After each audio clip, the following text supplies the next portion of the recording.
quand votre cancérologue prend les habitudes d'un gynécologue, il faut absolument recadrer l'histoire.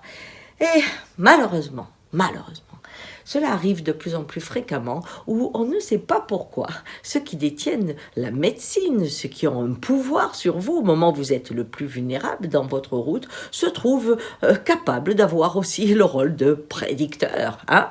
Et dernièrement, on a dit à une personne qui m'est très chère, qui avait fait une route pendant 7 ans extraordinaire où il s'était ouvert et allait en paix vers la mort, comme nous tous d'ailleurs, eh bien, pour une fois, cet homme qui n'avait pas peur, qui était dans la joie quelque part de cette initiation qu'amène la maladie, eh bien, cet homme se retrouve confronté à un moment à son cancérologue qui lui dit, ben voilà, c'est fini, dans un mois, vous n'êtes plus là. Bien, eh bien, clac.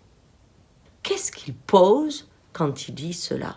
Quand on vous condamne à mort avec des statistiques, une vision personnelle de la maladie, alors que la vie n'a rien à voir. Hein? La vie choisit son heure, tu ne sauras ni le jour ni l'heure. Alors, prenons cette phrase.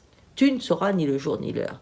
Est-ce que je suis contre l'euthanasie? Bien sûr que non.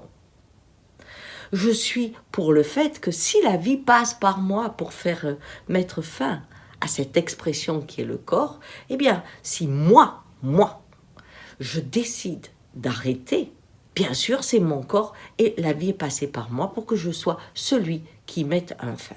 Mais si c'est le monde extérieur qui doit décider quand j'ai fini, on se retrouve comme chez les gynécologues. Actuellement, c'est très difficile d'accoucher à terme. Vous avez constamment un planning qui fait que le bloc ou l'anesthésiste ou les places dans la clinique, eh bien, vous devez accoucher à telle heure et tel jour. Et cela devient difficile, même pour les chevaux, on ne fait pas ça jamais. Moi, je vois dans ma famille, ma belle-fille fait du poulinage. Elle se lève à 3h, 4h du matin, mais elle n'avance pas l'arrivée d'un poulain. Alors, ce qui est bon pour les chevaux n'est plus bon pour les femmes.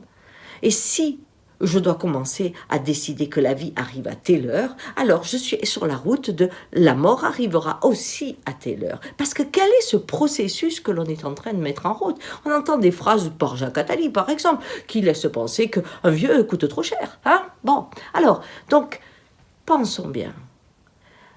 Personne ne peut décider de la fin. La vie passe par ce qu'il faut pour vous amener à c'est le moment.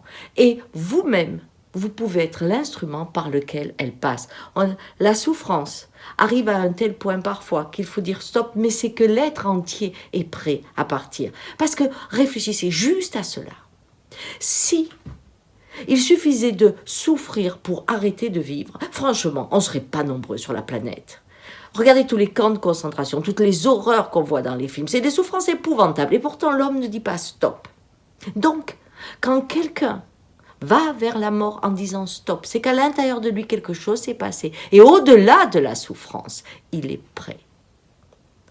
Alors quand votre oncologue vous dira une date et qu'il se prendra pour un gynécologue, je vous propose une chose. Si la vie vous prête vie, et ce qui arrive généralement souvent, quand vous retournez le voir, amenez-lui un bouquet de fleurs. Et dites-lui, vous voyez, je vous ai offert des fleurs pour savoir si vous pourriez dire à quel moment vous allez les jeter parce qu'elles seront fanées. Est-ce que c'est dans tant d'heures, tant de jours? Est-ce qu'on peut le dire là? Apportez-lui, vous aussi, votre message de vie. Et n'en dites pas plus, la vie fera le reste. Voilà, courage. Et n'oubliez pas l'Indien. L'Indien laisse passer la vie dans sa vie, pas le regard des autres. Ciao.